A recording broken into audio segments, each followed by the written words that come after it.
সুপ্রিয় ভিউয়ার্স, আসসালামু আলাইকুম। আশা করি সবাই ভালো আছেন। আজকের ভিডিওতে আমরা রমজানের জন্য শরীর ও মনকে প্রস্তুত করার কিছু উপায় নিয়ে উপস্থিত হয়েছি এবং এই সম্পর্কে আজকের এই আলোচনা। রমজান শুধু পানাহার থেকে বিরত থাকার নাম নয়, বরং এটি তাকওয়া অর্জনের মাস। এই মাস আল্লাহর সঙ্গে বান্দার সম্পর্ক তৈরির মাস। প্রতি বছরই রমজান আসে এবং নির্ধারিত সময়ে চলে যায়।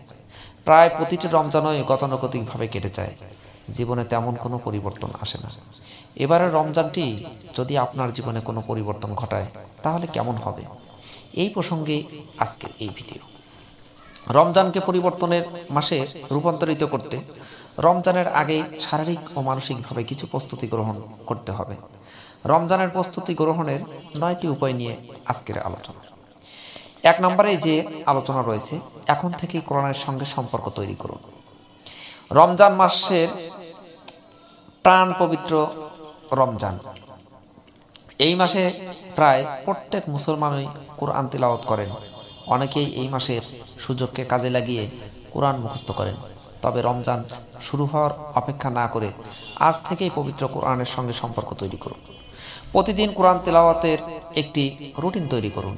দিনে অন্তত 1 পৃষ্ঠা অথবা 5 মিনিট হলেও কোরআন তেলাওয়াত করুন। মূলত ধারাবাহিকতা রক্ষা করুন।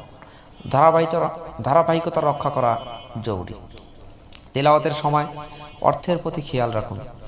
প্রয়োজনে অনুবাদ ও তাফসীর গ্রন্থের সাহায্য গ্রহণ করুন।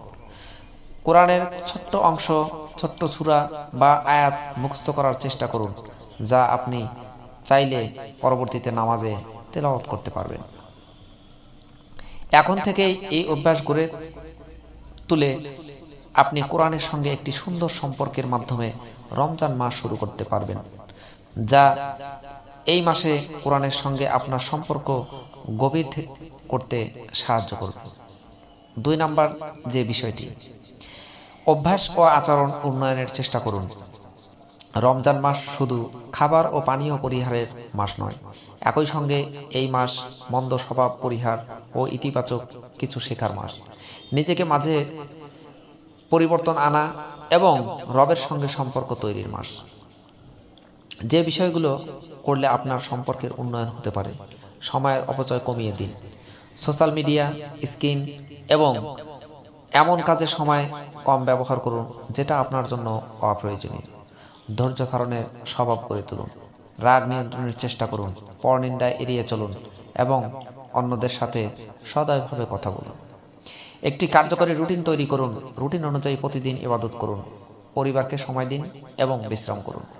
এই ছোট্ট পরিবর্তনগুলো আপনাকে রমজানের প্রয়োজনীয় এবং সুশৃঙ্খল জীবনযাপনে সহায়তা করবে ইনশাআল্লাহ। 3 নম্বরেই রয়েছে নামাজের গুরুত্ব দেওয়া। নামাজের প্রতি গুরুত্ব দিন এখন থেকেই।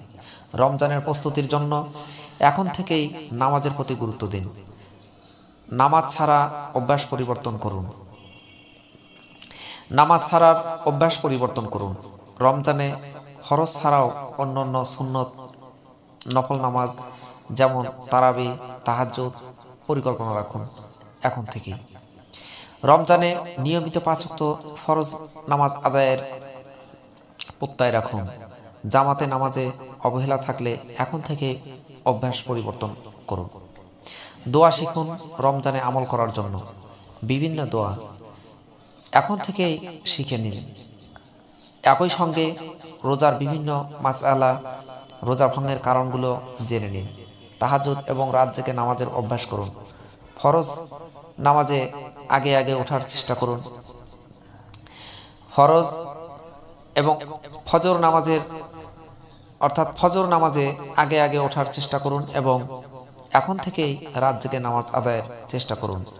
এখন থেকে এই অভ্যাসগুলো গড়ে তুললে রমজানের আগমনের সঙ্গে সঙ্গেই আপনার শরীর ও মন ইবাদতে স্বাগত জানাবে সহজেই।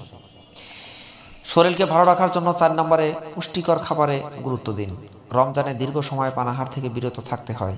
দীর্ঘ সময় অনাহার থাকার ফলে শরীরে যে কোনো বিরূপ প্রতিক্রিয়া দেখা না দেয় এবং ইবাদতে সমস্যা না হয়, তাই রমজানে পুষ্টিকর খাবার নিশ্চিত করুন। 5 নম্বরে রমজানের প্রকৃত উদ্দেশ্য জানার চেষ্টা করুন।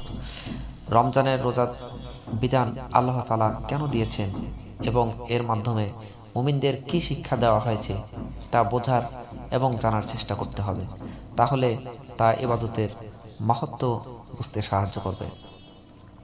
রমজানের লক্ষ্য ও উদ্দেশ্য পূরণে বেশি বেশি কোরআন তেলাওয়াত করুন। ফরজ ছাড়াও অতিরিক্ত সুন্নত ও নফল আদায় করুন। বেশি বেশি দান করুন। রমজানে কোরআন খতম করতে চাইলে নির্দিষ্ট রুটিন তৈরি করুন। রুটিন অনুযায়ী প্রতিদিন কোরআন তেলাওয়াত করুন। সঠিক লক্ষ্য নির্ধারণ আপনাকে সঠিকভাবে রমজানের ইবাদত পালনে সাহায্য করবে। 6 নম্বরে রয়েছে রমজানের তাৎপর্য সম্পর্কে আলোচনা হোক। রমজানের তাৎপর্য সম্পর্কে সচেতন হন। রমজানের ইতিহাস, গুরুত্ব, ফজিলত এবং শিক্ষা বোঝার চেষ্টা করুন। রমজানের ফজিলত সম্পর্কিত হাদিস ও কুরআন বর্ণনাগুলো জানার চেষ্টা করুন। রাসূল পাক সাল্লাল্লাহু আলাইহি ওয়াসাল্লামের জীবনে জানার চেষ্টা করুন। তিনি কিভাবে রমজান পালন করেছেন, রমজানে ইবাদত করেছেন তা জানার চেষ্টা করুন। লাইলাতুল কদরে ইবাদত করুন। রমজানে এমন একটি রাত রয়েছে যা হাজার মাস ইবাদতের চেয়ে উত্তম। রমজানের শেষ দশকে এই রাত খোঁজার চেষ্টা করুন। এই বিষয়গুলো জানলে রমজানের ইবাদত পালন আপনার জন্য সহজ হবে। 7 নম্বরে যে বিষয়টি বলা হয়েছে, ইবাদত পালনের উপযোগী পরিবেশ তৈরি করুন। মনোযোগের সঙ্গে ইবাদত পালনের জন্য উপযোগী পরিবেশ জরুরি। রমজানের আগেই বাসাবাড়ি গুছিয়ে নিন। অপ্রয়োজনীয় জিনিসপত্র পরিষ্কার করুন। ইবাদতের জন্য বাসাবাড়ির কোনো একটি জায়গা নির্ধারিত করুন। অপ্রয়োজনীয় কাজ কমিয়ে দিন।